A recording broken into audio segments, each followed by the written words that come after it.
frustrating. It's one thing to crash 3-week Grand Tour, but to crash in the neutral zone when the race isn't even on and then having to pull out, boy, what a way to end the Spanish Grand Tour. And you can see with the problem with that leg, in one day of racing, legs around approximately 25,000 times, and the man is in tears as he pulls out of the race. How do you wrap your head around that? Other riders getting attention out on the road after the crash. That's Matthew Boucher, torn up on the elbow. Juan Antonio Flecha. Moreno back in the peloton finally. So he seemed to be okay, made it back up into the field, and is in the race today. And that battle will be fought today, the last of 3 straight mountaintop finishes, also the last stage before the at the Vuelta in 2013. And boy, it is a demanding day on the bike.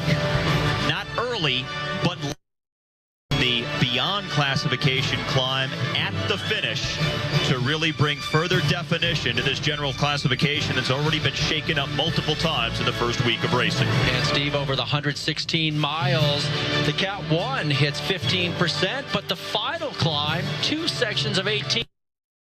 Classification. And now we are live with our breakaway that is 10 riders strong. The highest placed rider in the GC, Tomasz Marcinski, at 747 down.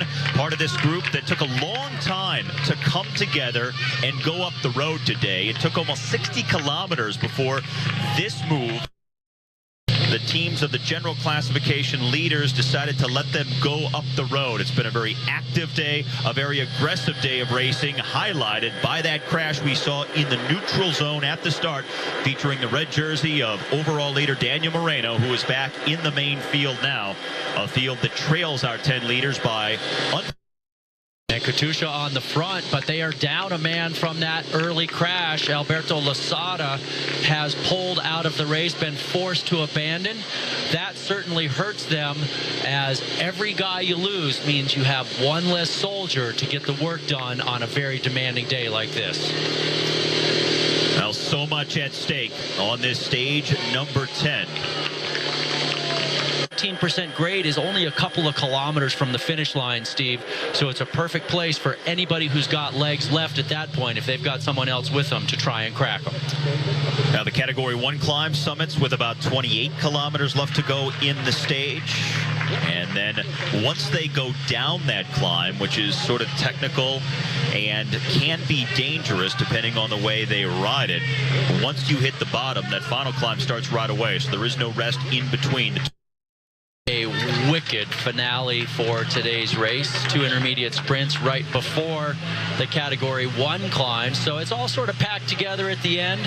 But even earlier today, the race was pretty hilly. It just didn't have categorized climbs per se. And our 10-man breakaway now going through the second of the 2 intermediate sprints on the stage. So those are now in the bank, and all that's left are the 2 climbs inside the final 35 kilometers.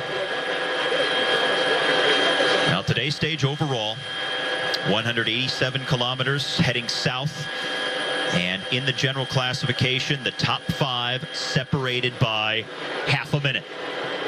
So it's not impossible that we could see another lead change by the end of the day. But given the way our new leader, Daniel Moreno, is climbing, judging by his form, you have to say he's a pretty good bet to hang on to the overall lead by the end of the day, wouldn't you say?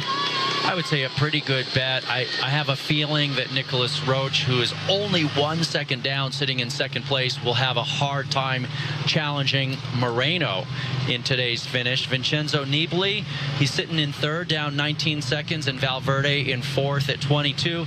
So maybe those guys will try an assault on the red jersey as well. And don't count out the American Chris Horner, 5th place, 28 seconds down. He wants it, but he's heavily marked after his earlier stage win in stage 3, and he knows now that they give him no leash. Well, the reason it took so long for this breakaway to get formed, almost 60 kilometers in today, is because everybody knew that coming in it was going to be a hard day. It was the stage before the rest day. So there was a good chance a breakaway could make it to the finish. So everybody wanted to be in the move. Multiple guys were trying. Earlier, we had a group of 21 riders who went off the front. That was too many. The GC teams brought it back, and then other guys started to go forward as well. As you see, two riders who have been kicked out of the race, Thomas DeHent and Andrew Fenn. We'll get to that in just a moment, but a lot of guys wanted to get in the move knowing that it had a chance to make it to the finish today, and that's why it just took so long for this 10-man group to form at the front of the race. And so, yeah, it's just one of those days where it's incredibly aggressive and everybody wants to be in there. And it just takes that right combination of riders, but it also takes so much pressure from the riders that eventually the peloton can't hold them back anymore. Oh, Bob Poles here. Number 211 for Vacon Soleil. Moving up through the field. And going back to DeHent and Fenn, they were kicked out of the race because apparently earlier in the stage they took an illegal tow from the car. We didn't see it. It was before we came on the air, but it was obviously serious enough to not only get some kind of a fine or a penalty, but to kick two riders out of the race because of that. I mean, they must have been holding on for a couple of miles. Yeah, like, I mean, I don't know if I've heard of that. Yeah, it's definitely fairly unusual to hear of guys being kicked out for holding on to the car. So it must have been fairly egregious, but as you mentioned, we don't really know. We're just getting the reports that they've been kicked out for towing, and we haven't seen the images of that nor heard of exactly how long they did hang on to the car. All right, not wasting any time today. They are on the first of the two climbs here, the Alto de Monaquil. An 8.5-kilometer climb, averaging 7.5%. It will hit a maximum of 15%. Just about 5K into the climb, so roughly 3 kilometers from its summit. And the gap coming down. Our 10-man breakaway had a lead of over 5 minutes at one point, now down close to 2.5 with 36K left. Now this is very unusual to have so many race days and so many hard days in a Grand Tour before the first rest day. A lot of times it comes on the second Monday of the race, which would be today. Well, and realize again that this is the 5th uphill finish of this race. So we've had 4 already that have been pretty selective, and this is day number 5 of 10 that have had a mountain at the end. And with time bonuses, of course, at the finish line, 10, 6, and 4 seconds for the first 3. We could see another change in the overall leadership. We could see some movement at the top of the general classification. The time bonuses were certainly the determining factor that moved the red jersey yesterday when Daniel Moreno won the stage, got the 10-second time bonus, and then took over from Nicholas Roach, the previous leader, now leading him by just 1 second here on day number 10. Cancellara pacing Horner, Basso right there as well. Let's put this climb into context, Steve. 8.5 kilometers, it's just over 5 miles, but it goes up over 2,000 feet in those 5 miles. So this is a really rough climb. It may be short, but it's steep. And these climbs today are much better for the man who we just saw on the screen a moment ago, Chris Horner, than the short, steep climb of the Valdepeñas de Jaén yesterday, which is where Moreno won. Indeed, Chris is a guy who doesn't have that explosiveness for the really short climbs. He's a guy who likes that attrition type of climbing, and he's very suited for today's course. I'm very curious to see how he fares in the finale today. Roman Kreuziger out the back again. We saw that the other day as well. So he was right behind Chris Horner a little while ago, but look at him now. He's 23 minutes down in the general classification. He knows where he needs to be at the start of the climb. He just doesn't seem to have the legs for it. Now other riders quickly dropping back here as the margin to the breakaway continues to drop. Just about a minute and a half. Matthew Boucher here, who has helped Horner on the climbs, been in a breakaway. Yeah, this is Johan van Sumer in the Garmin Sharp Rider, and I think Boucher, really briefly, we got an image of him involved in that early crash today. Look at all the Argos men going out the back together here as well. Now they do have their teammate Georg Preidler in the breakaway, so he'll be flying the flag for them. A lot of Radio Shack riders back here, so Now, once Cancellara drops off, Horner could be on his own today. And a definite Zubeldia. Oh, this is not good. Zubeldia 189. Only 110 back on the general classification. And Zubeldia was kind of their backup plan there, and also a man that you would hope that would be there right in the finales to help out Chris Horner as well. Zubeldia, a multiple-time top 10 finisher overall in the Tour de France. He's a guy, he's not a flashy rider. He's always there sort of lurking with the guys that finish together at the top of the climb. And look at this, Fabian Cancellara. Look at the damage he is doing. Some major climbers going out the back with Spartacus on the front. Do you think Cancellara expected to be the primary helper for Horner in the mountains like this? Because that's what it's turned into for the Radio Shack team the last several mountain days. Yeah, I can't imagine that he thought that, but I can tell you one thing I'm thinking. With his sights set on the Road Worlds coming up after this Vuelta finishes, he's got to have a real legitimate shot at it. The problem for him is he will be so heavily marked, but he is so strong right now. And these are our leaders. 9% in the slope. And back to the peloton of GC riders, a reduced main field now.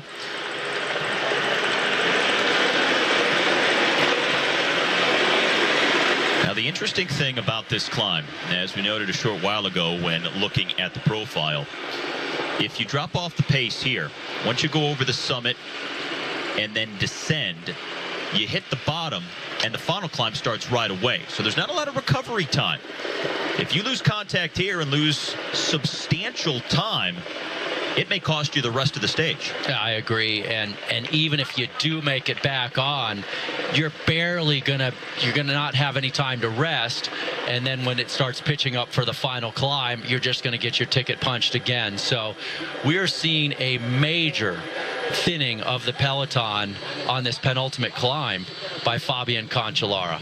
Now Basso is there in the green. Lack of teammates of several of the top general classification riders. Chris Horner only has Cancellara here. Basso, no teammates for Cannondale. Vincenzo Nibali of Astana, we've seen him be isolated at various points in the hills as well. So you're talking about some of the top names without strong team support here in the mountains this first week. Katusha as a team has still looked pretty strong. So has Movistar for Moreno and Rodriguez, and also Alejandro Valverde.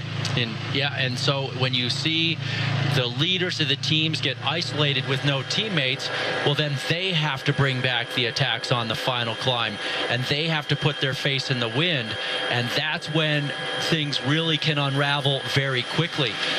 I noticed at the back of the group, that's Vasil Kirienka going out the back. In the back of this group here, 4 of the Euskaltel men in the orange I saw just a moment ago. So that's a large number of guys from one team. He's been in the move on more than one occasion so far in the first 10 days of the Spanish Grand Tour. Again, here is De La Cruz just off the front of this group. Now, 2 Movistar riders at the front, and here comes Valverde, who was at the back of this group, coming up to join his teammates. Chris Horner sitting just behind the Movistar riders for Radio Shack, and Basso right there as well. Now, Valverde looks absolutely fine. I think he was just sitting on the back, taking it easy, not worrying much about things. Sylvester Schmid, the talented Pole on the front. He is a domestique, tailor-made for the mountains, as he just rips along on the front of the group after Fabian Cancellara did so much work. There's Leopold Koenig, the man who just had his teammate De La Cruz going off the front in that jersey as the combined classification leader. And they're still thinning it out here. A lot of guys suffering. The fatigue after 10 days of racing. All of the summit finishes, the hard stages in between, starting to manifest itself on stage 10 just ahead of the first rest day.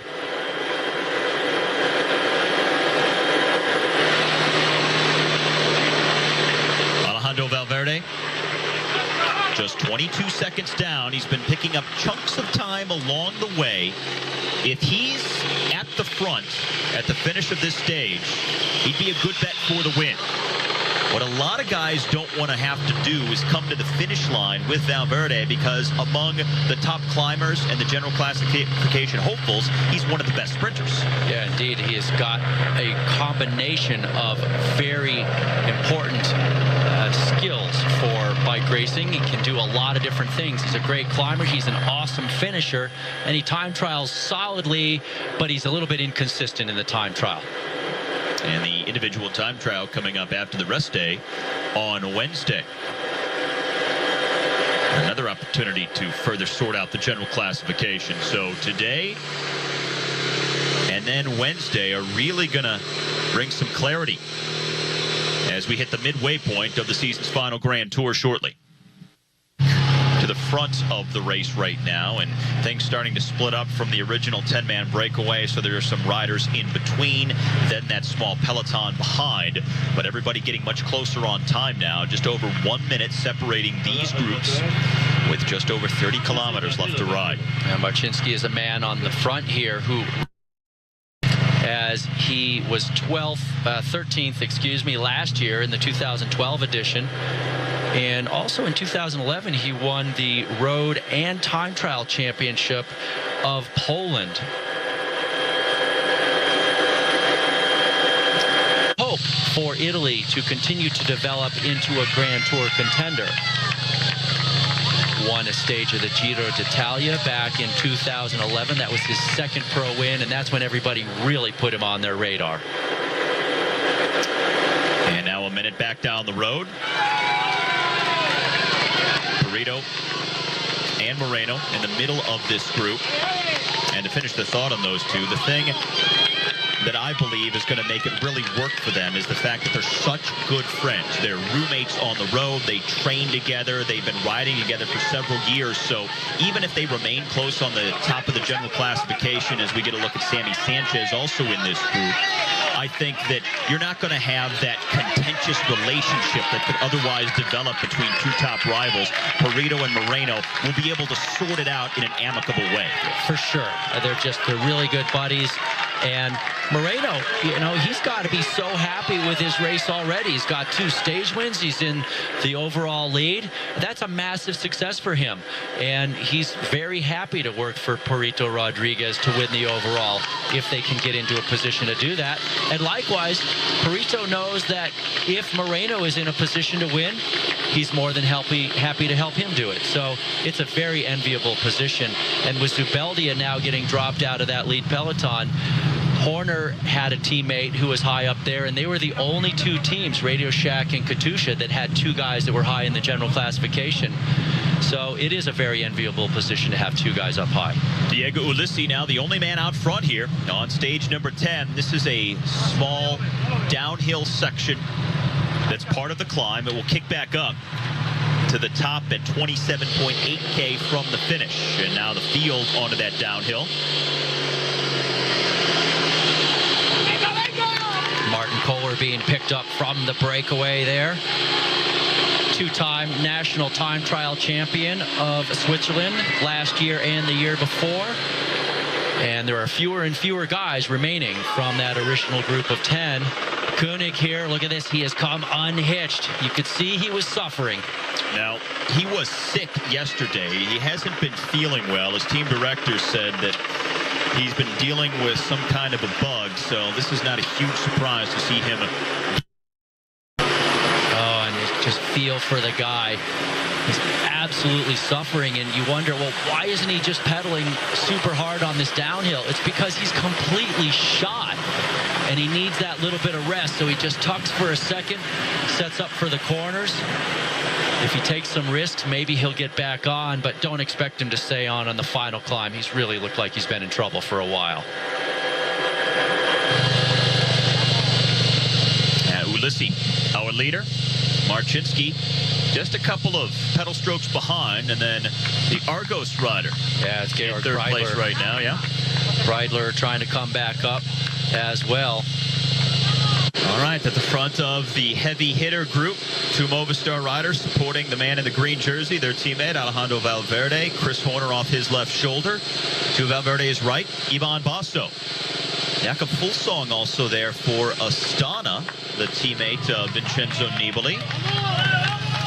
Nibali is in the group, so is our overall leader Daniel Moreno and Joaquim Rodriguez. But back to the very front and coming to the summit of the Cat 1 climb, Diego Ulissi of Lampre. And he's going to grab a little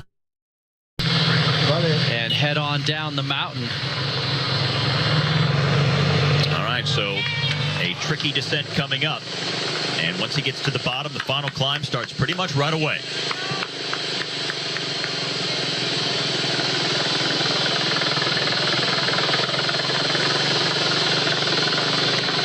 Gap still over 1 minute. Ulissi, the only man on the descent. How narrow it gets in spots. But another sunny, warm, dry day in southern Spain. Heat is baking the riders on the way up where it's so much more exposed. Summit in the distance for the peloton. Well, and it does look like David de la Cruz, the NetApp man, is still off the front of that peloton as one rider had just gone over the KOM by himself. So he continues to soldier on in front of the group. All the general classification men looking pretty comfortable in this group, Steve. We saw Horner looking very comfortable. Valverde, Basso. Have not seen much of Moreno and Rodriguez. Yeah, they've been in the middle of the group most of the way. Sammy Sanchez here, number 91 at the back, as the group goes over 115 behind Ulissi. So now they are on the descent. Just over 26 kilometers left to go, but a huge climb coming up at the end. Stage 10 of the Vuelta a España on Universal Sports, brought to you by Earbuds. Never hurt, never fall out, never stop. This is our leader, Diego Ulissi of the Lampre team. And he's in this group that is at the front of the stage, but he's just been passed by, looks like, Tomasz Marcinski, who he had dropped on the climb. Ulissi was the first over the climb on the descent. Marcinski was several seconds behind, but Marcinski flying down the descent now, so he's just in front of Ulissi. And now this group of the general classification riders a little more than a minute back, also on the descent as well.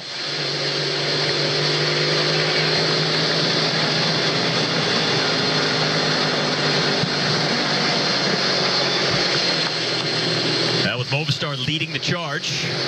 Time for our Twitter question of the day for GoGo. Chris Freeborn asks, given the riding of Horner and everyone, do you think the best old rider competition and jersey? Well, to qualify that, we've heard that at the Vuelta, they've called it the Grand Tour of the Grandpas, basically, in Spain, because you have so many contenders who are in their mid-30s. In fact, 4 guys in the top 10 are in their mid-30s.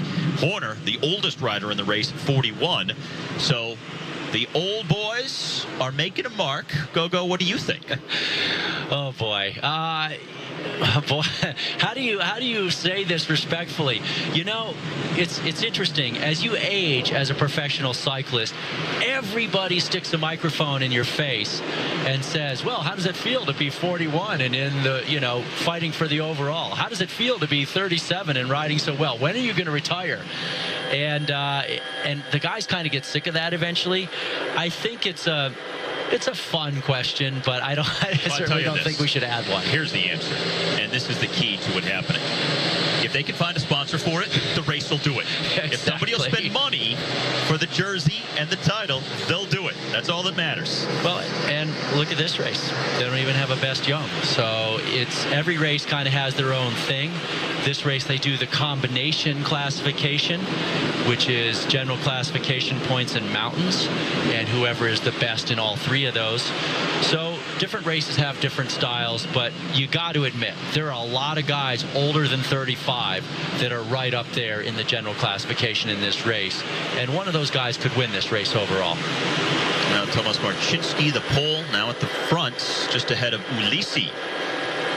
And how about that view on the descent? Marcinski absolutely ripping the descent, and usually Ulissi would jump right on that wheel and realize, hey, get together, get a little rest, get a little draft. But maybe Marcinski just taking a few too many risks for the Italian. So the gap to the field of general classification hopefuls pretty much holding steady at just over 1 minute as we close in on the final 20 kilometers of stage number 10.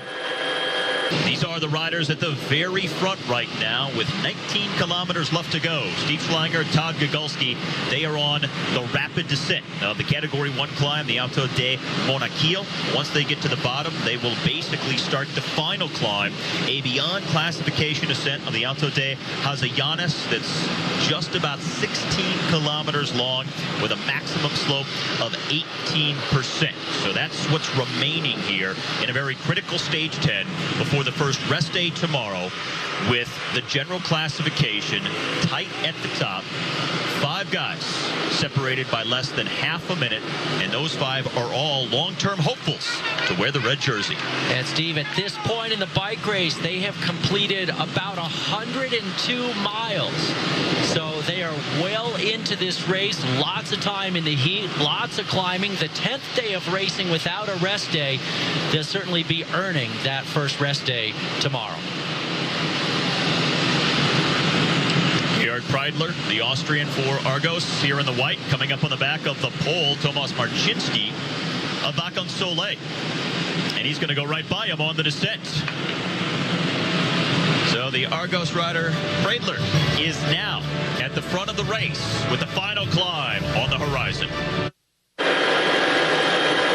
Closing in on the final dozen kilometers, all uphill, with, of course, the exception of the downhill in the middle and that slight downhill at the finish. But this is the defining climb of the day at the finish of stage 10. 187 kilometers altogether.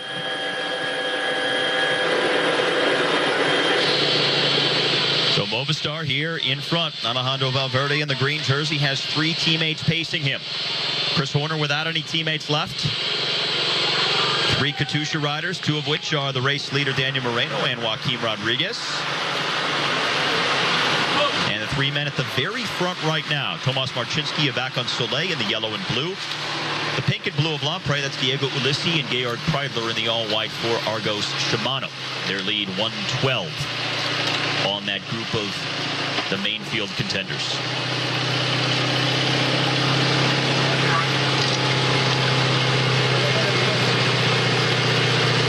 These guys don't look particularly like they're turning themselves inside out or anything. They're actually sharing bottles, as Marcinski there just got a drink from Ulissi.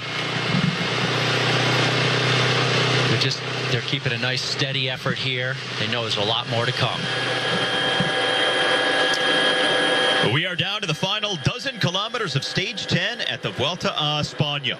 3 riders with a lead of just over 1 minute on the main field that is reduced in size and contains most of the top general classification riders. This is a beyond classification climb, 16 kilometers in length overall, 2 sections of 18% slope. That is the maximum grade on this climb. And these are our 3 leaders here. Georg Preidler, Tomasz Marcinski, and the man at the back, Diego Ulissi, calling for the team car, saying, hey, I just gave one of my bottles to one of my enemies. I need some help.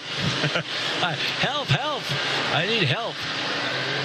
So Marcinski at the front, Preidler in the middle, Ulissi here at the back, and their lead starting to come down closer to the 1 minute mark right now. Did you see that? His director flicked him. He didn't even give him a bottle. He just drove away. And so is Marcinski. He's driving away right now as well. I actually wonder why Ulissi spoke with his director and his director went up the road. Very curious if he's going to switch bikes potentially. If he's got some sort of mechanical incident and he wants to have the director ready on the side of the road, and then he can just get off his bike and immediately grab the new one. Very curious.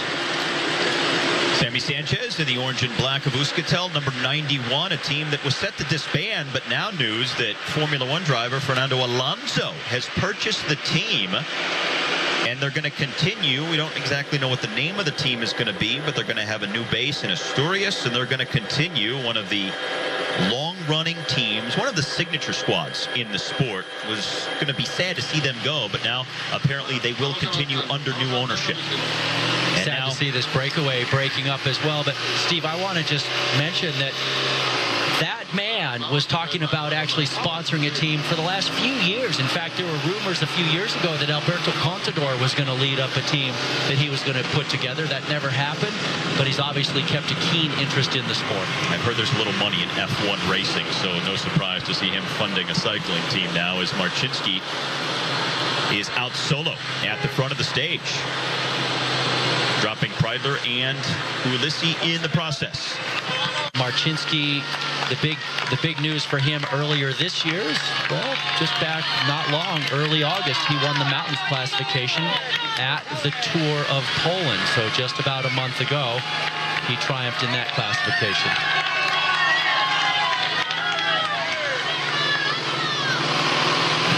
He was in the initial breakaway today of 10 riders.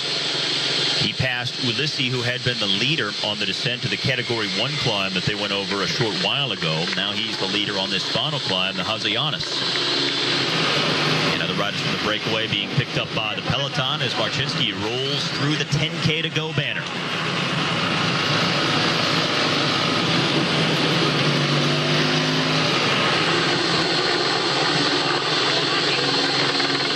All right, 3 more men from the early move being brought back. Corner just maybe getting a little bit brushed there by Juan Antonio Flecha. Guys looking different directions, grabbing bottles. You're going to need those bottles. You got to keep cool, keep hydrated here in all this sun exposure for this final climb.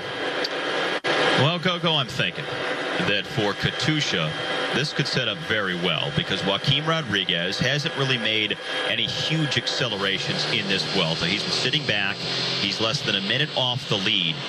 So what they could do, he could launch a move later on in this final climb. And if nobody can chase him or nobody decides to chase him, hey, he makes up time on the general classification and furthers his long-term GC ambitions. If they do chase him, it could set up his teammate Daniel Moreno to counter that and maybe extend his lead as the red jersey holder at the top of the GC right now. So Katusha, I think, has a pretty decent situation going into this final climb. Yeah, and it doesn't hurt that both Moreno and Rodriguez are a couple of the best finishers and climbers in the sport, and so it can go either way. Moreno could attack first and Rodriguez could follow and counter, or just like you said, the scenario where Rodriguez goes first. Either way, it puts them in the driver's seat for sure in the general classification. Marcinski here at the front, turning left and right as the field goes through that downhill section midway through the climb. So picking up speed here, single file with Movistar still at the front.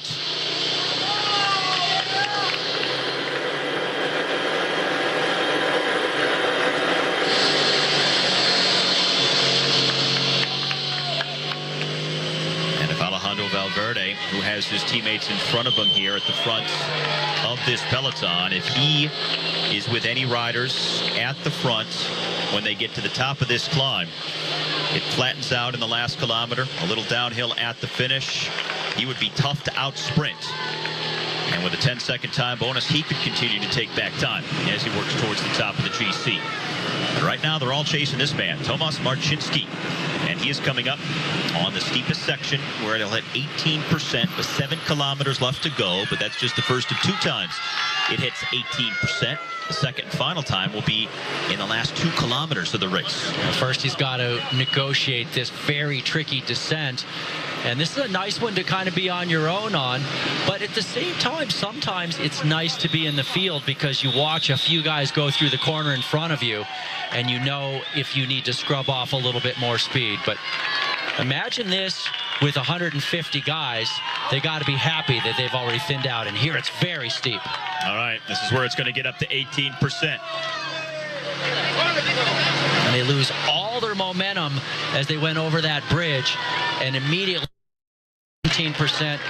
And I'll tell you, it's steep for a long way through here. Yeah, there's a little bit of relief coming up, but then it pitches right back up to double digits for a long time.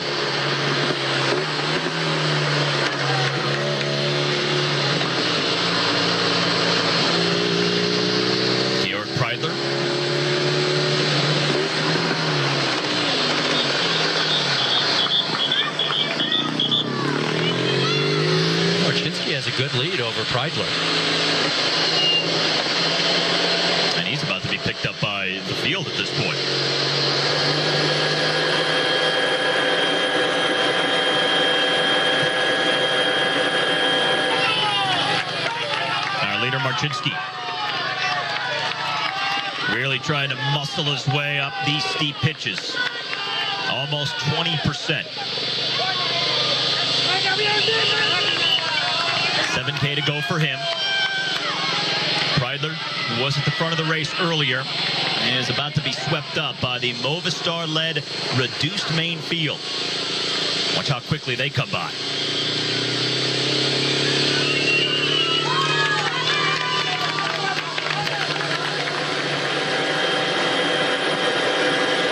Several switchbacks on some steep roads to negotiate here in the final 7 kilometers of racing.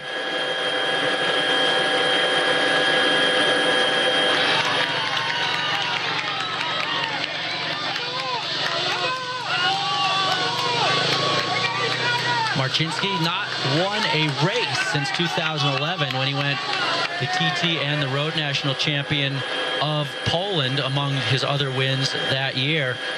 He has picked up the mountains classification each of the last 2 years at the Tour of Poland, however. To see if we're going to get a big move, a surge of some kind from the top general classification riders right here as they hit the 7K banner. Nothing yet. Right now it's just this natural selection process of this attrition taking guys out the back under the pressure by Movistar on the front.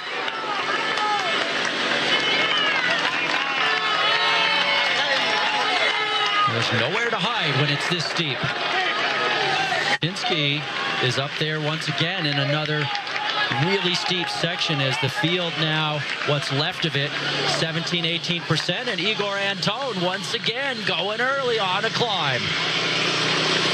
Antone of the Euskaltel team, the first from this group to make a move. Antone almost 6 minutes down in the general classification. Probably a little bit early to actually make a bid for a stage finish. He mentioned the other day as his teammate Sammy Sanchez struggling at the back there, number 91. He mentioned the other day that he didn't think he could match the accelerations of some of the riders, so he had to go early on these summit finishes and see if he could just build up a little bit of an advantage, and then maybe they'd come up to him, but they wouldn't have that pop left anymore. Now down under a minute between this man Marchinski at the top of the screen and that small main field. With just about half a dozen K remaining. And that is the gap. Ulisi coming back. Yep, just about to be absorbed. So we've got Horner there, we've got Basso there, we've got the green jersey of Valverde there. Where's the red jersey? It's towards the back, it looks like. Moreno at the tail end of this group. Antone at the front. He peels off his colors of Astana. Joaquim Rodriguez is right behind him in the red and white. Ivan Basso is there, number 71, followed by number 1, Alejandro Valverde. And then Chris Horner, 184, the American for Radio Shack.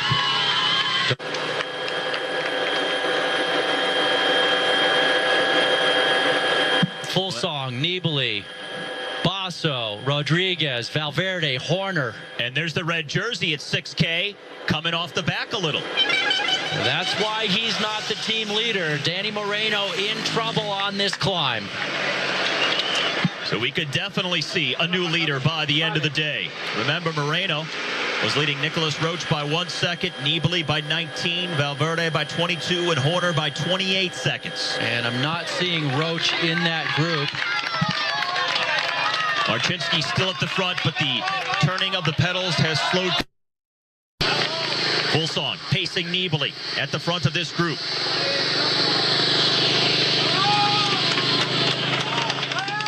So full song followed by Nibali, Basso in the green, Joaquim Rodriguez the red and white, then Horner. Nicholas Roach is there in the polka dot jersey, the blue and white, King of the Mountains jersey. He's in the middle of this pack. And these are the riders who again have come off the back, including Sammy Sanchez, number 91. Incredibly steep. This is the Colombian Sergio Henao, who is in trouble again. Yesterday it was Rigoberto Urán. Today it's Henao, the Colombian duo, on having the race they want one guy losing time one day, the next day the other. And here they come behind Marcinski. And through here, still well into the double digits. 15%, 13%, 17% throughout this part of the climb. Looking over his shoulder, and he's about to be picked up. And look how small this group has gotten among the GC top riders with 5 kilometers left to go. The 10-man breakaway completely brought back now. This is the front of stage number 10. Roach doing a great job to hang in there right on the wheel of Chris Horner through this 17% grade, and now Nibali starting to stretch some legs. He's at the front. Full Song drops off the pace, so it's Nibali, Rodriguez, Basso, Horner, Valverde, Nicholas Roach there.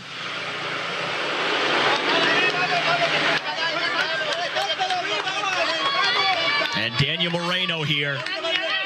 Boy, he's really struggling now. It looks like we're going to have a new man in the red jersey. It sure does. And right now, well, now they've lost Nicholas Roach as well. He's just behind, though, so don't count him out yet. Time bonuses at the finish. 10, 6, and 4 seconds for the first 3 riders. Nibali, Basso, Rodriguez, and Horner are the first 4 right now, looking the best in this group. And really, Steve, this is the part of the hill that is the most consistently tough, as a lot of separation starting to happen. And you know who's gone? Valverde. Valverde is also gone. He's at the bottom of the screen in that green jersey, just behind Domenico Pozzovivo. A select group of 4 here. Alejandro Valverde, shocking to see him dropped at this point. How about Basso hanging in here? How good has he looked this week? It's just been so impressive. Now, Valverde, don't count him out. He still may slug his way back up there. I never would have predicted we would see Valverde dropped and Basso leading the favorites. Especially on a climb that didn't necessarily suit Basso like this. Really played more to the strengths of Rodriguez and Horner, but Basso's at the front right now with 4.5K left. As Valverde tries to make his way back up to that foursome, and so is Nicholas Roach. He's in the polka dot jersey at the back of this group as Valverde gets out of the saddle. Now remember, Roach came in today 1 second down in the general classification on Moreno. Chris Horner now to the front. Oh, and he's opening a gap. The American has some legs. He wore the red jersey earlier this week for just 1 day. After winning a stage in the opening days, Chris Horner then lost the red jersey. Now trying to take it back here on stage number 10, and he is opening up a margin here with 4.5K left. Moreno suffering, losing the jersey, but Horner attacking the lead group with Basso, Nibali, and Rodriguez as he goes up the road. Remember, a few days ago, Horner also launched a move on a climb, but they eventually caught him, and then he didn't have a second wind. But is today going to be different? This, I think, is a very different day. That was a headwind day. Horner has opened the gap. Nibali is not letting him go. They are not going to give him any time because they realize what kind of form Horner is on at this point. How much can they do about it right now? Look at this gap. Horner on the right, that group on the left. 4 kilometers left to go. He maybe got the surprise win on stage number 3, which put him in that leader's jersey for a day, but he is fully on their radar screen now. And watch Chris, he doesn't sit down on these big efforts on the climb. He stands almost the entire way. Right to left, Basso, Nibali, Valverde there. Nicholas Roach has made it back. So there in the red and white for Katusha, and Thibaut Pinot, the rider in the blue for FDJ. But this man, Daniel Moreno, it looks like losing his overall lead today on stage 10. Yeah, he can kiss that jersey goodbye at this point. Really, to me, the question is, will Horner ride into the stage lead and take the jersey, or will Nicholas Roach somehow maintain his position with that group and take the jersey away if they catch Chris Horner? Now Basso at the front, another surge. Valverde right there, Nibali, Rodriguez, and Pinot in that order. Once again, putting the hurt on Nicholas Roach. Nicholas Roach just having to ride within himself, go steady. Nibali coming off the attack of Basso. This one may actually stick. 2K to go for Horner. And again, the steepest part of the climb at 18% for the American. But Nibali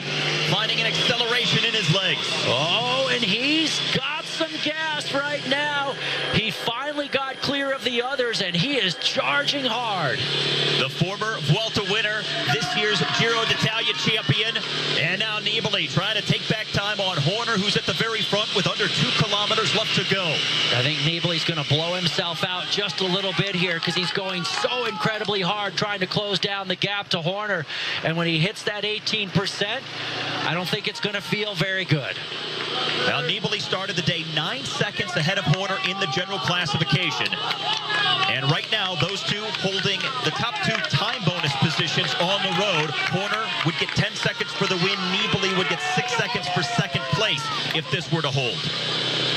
Is riding to his second stage win and his second stint in the red jersey of overall leader. And this is a big lead in the general classification for Chris Horner.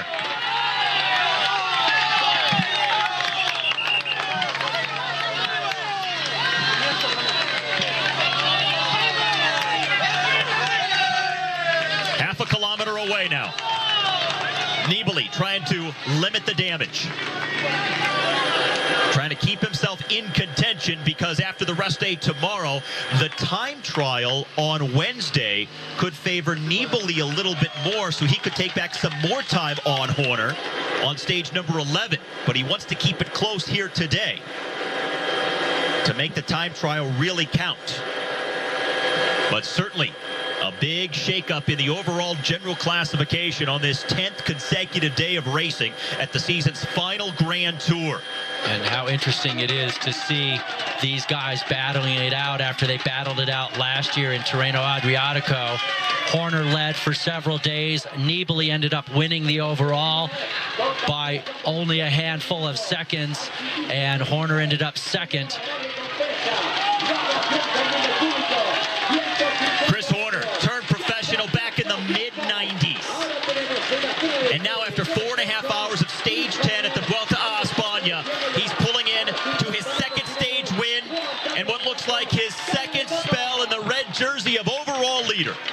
There we go. He already has it 4 seconds ahead of Nibali, so he's moved into the red jersey. Nibali now just has to limit those losses. We have a massive battle shaping up here in the general classification between Chris Horner and Vincenzo Nibali.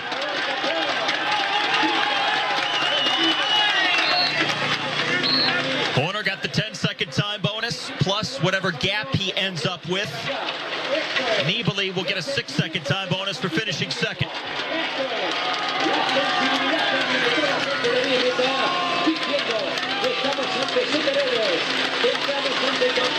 Nibali accelerating with 2 kilometers left to go to break away from that small pack. He finishes a solo second, but 48 seconds behind Horner. And now here comes the other group that Nibali was with for a while, led by Valverde. Time bonus at stake here of 4 seconds for third. Valverde will get it, followed by Basso, Rodriguez, and Thibaut Pinot. Big battle on this big mountain day. There's Nicholas Roche, the king of the mountains, crossing over. And now we wait for the man who wore the red jersey as the day started, lost it on the road, Daniel Moreno. Igor Anton here crossing over with Domenico Pozzovivo next. Now, Moreno, we may be waiting for a while for him as he really was suffering pretty early on the climb. What a day and what a week for Chris Horner. 2 stage wins, 2 times in the red jersey of overall race leader. And within 2 months of his 42nd birthday to top it all off. And what a great climb it was by him today. Now Nicholas Roche, along with Joaquim Rodriguez here at the finish. 2 riders for the Euskaltel squad. So Moreno spent 1 day in red. And now he gives it up to the American Chris Horner. The 10th day of racing, a fruitful one for Horner. Nibali in second by 52 seconds. Nobody else within a minute. Valverde, Basso, Rodriguez, all outside of the 1-minute mark, with the rest day coming up tomorrow. Chris Horner without a contract for next year, and now he's the leader of the Spanish Grand Tour.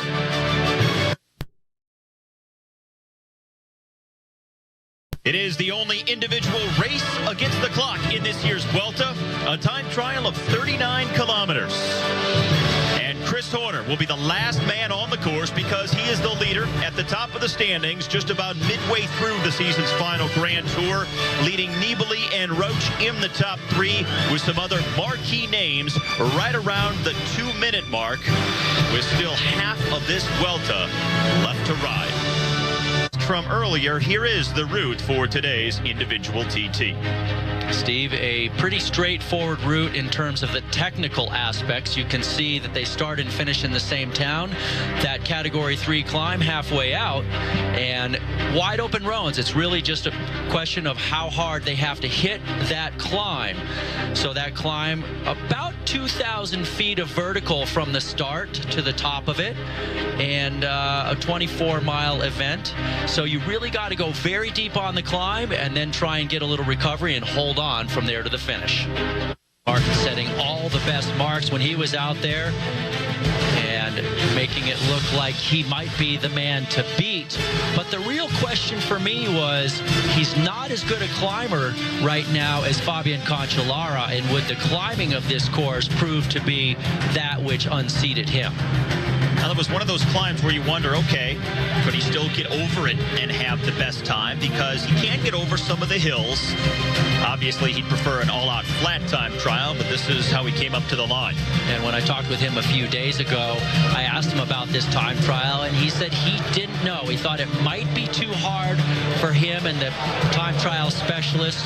Well, it ended up being just a little bit too tough for him for the climbing. And then Fabian Cancellara, didn't see much of him because he was so early, but boy, what a ride this was. Cancellara besting Tony Martin's times.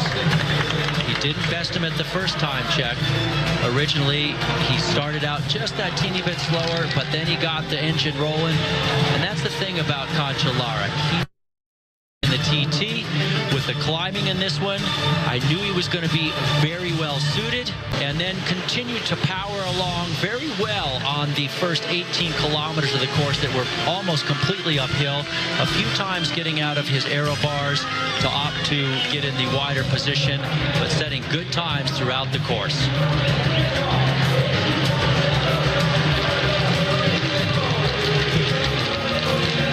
So Nibali with a time of 52:25 would be enough, because behind him, American Chris Horner was losing time pretty much from the outset, it seemed like, to Nibali. He was behind at every time check. And one of the first times and one of the only times Horner has been on his time trial bike this entire season. He knew he was going to lose time. It was just a question of how much. He played it safe on the descents. Didn't really risk anything in terms of a potential crash. It just did a solid ride for the general classification battle. Not a scorching ride by any stretch of the imagination, but kept it close enough, Steve, that that general classification battle is still completely up in the air. He's trying to mitigate the time losses as best as possible. Horner would have the 20th best time on the day, just inside of 3 minutes behind the winner, Fabian Cancellara. But the big reference point would be Nibali and the other general classification riders. Difference in these final summit finishes, and there are lots of them to come. All right, the new general classification after stage 11. Seconds behind the new leader, Vincenzo Nibali, tied on time with Alejandro Valverde. Nicolas Roche now in second. The 12th day at the season's final Grand Tour, and really at this point, 4 riders in numerical contention. Nibali, Roche, Valverde, and Horner separated by less than a minute on the general classification.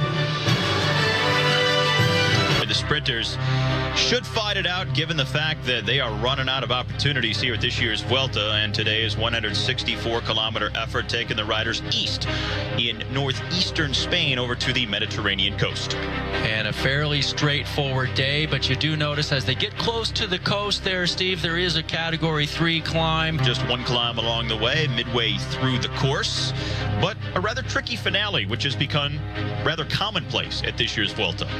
Well, it wouldn't be fun if it weren't tricky, now would it? Now, those climbs look really severe on the profile, but they're really not all that tough. So don't think that this thing's going to be blown apart. Look for it to be a field sprint. And we are now live with just over 77 kilometers left to go here on stage 12. This is the main field, and they are just over 5 minutes behind a breakaway of 3 riders that went clear right from the gun today. Their lead got up over 6 minutes at one point. It's come down by just about 1 minute, but things settled down at this point, and the team of overall race leader Vincenzo Nibali, the Astana squad, should be pretty happy where things sit at this particular point, because the 3 riders up the road, no threat on the general classification. Nibali's Astana squad can kind of sit back and let the sprinters team do the pacemaking now at the front of the peloton. And it's indeed, the sprinters teams will do a lot of the pacemaking today. But as we talked about, guys reduced a little bit in their support. For instance, look at Caleb Fairley there, sitting in the 2nd spot for Garmin Sharp. Well, that team has the sprinter Tyler Farah, who's one of the fastest guys in the race, but Coldo Fernandez, his main lead-out man, crashed, broke his rib on the Stage 1 team time trial. He's out of the race. Another teammate, Michael Kretter, has been suffering from that crash, unable to really participate in the lead-outs.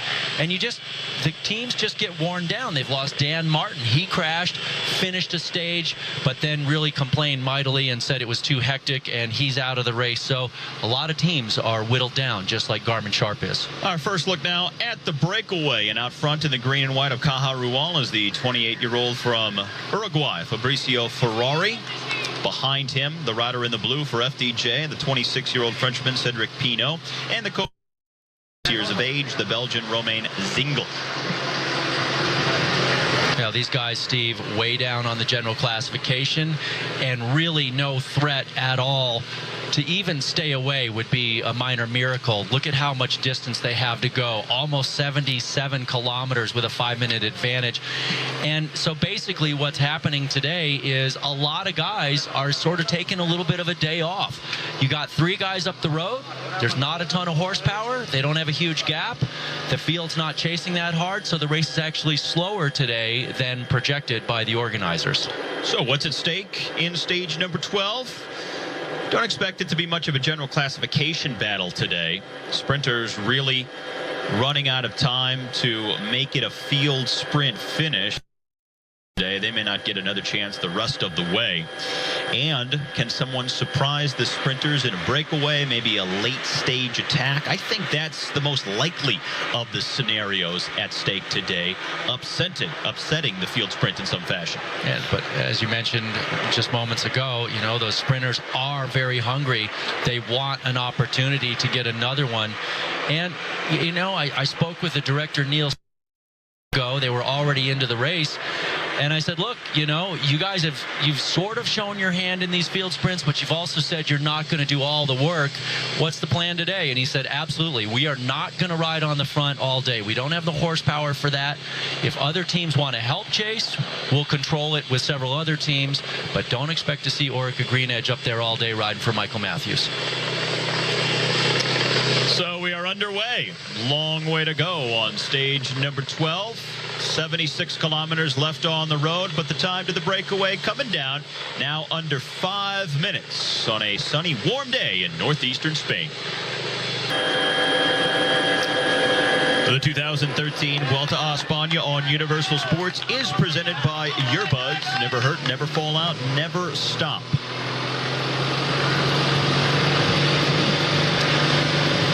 Well, as far as the general classification battle, you only have 4 riders who are really in contention at this point. Everybody else more than 2 minutes back.